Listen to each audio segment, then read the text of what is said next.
In the valley of Nis the accursed waning moon shines thinly, tearing a path for its light with feeble horns through the lethal foliage of a great upas tree.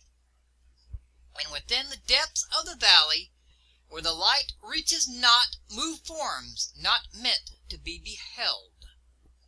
Rank is the herbage on each slope, where evil vines and creeping plants crawl amidst the stones of ruined palaces, twining tightly about broken columns and strange monoliths, and heaving up marble pavements laid by forgotten hands. And in trees that grow gigantic in crumbling courtyards leap little apes, while in and out of deep treasure vaults writhe poisoned serpents and scaly things without a name.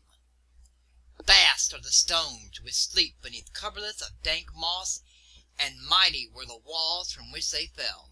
For all times did their builders erect them, and in sooth they yet serve nobly, for beneath them the great toad makes his habitation.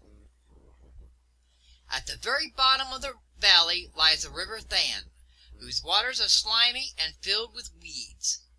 From hidden springs it rises, and to subterranean grottos it flows, so that the demon of the valley knows not why its waters are red, nor whither they are bound.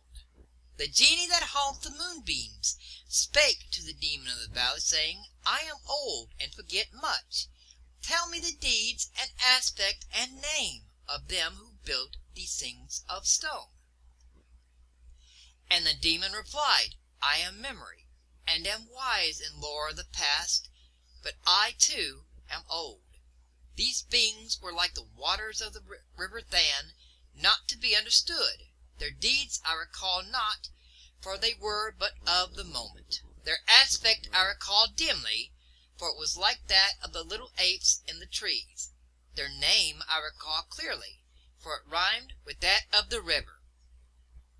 These beings of yesterday were called man. So the genie flew back to the thin-horned moon, and the demon looked intently at a little ape in a tree that grew in a crumbling courtyard.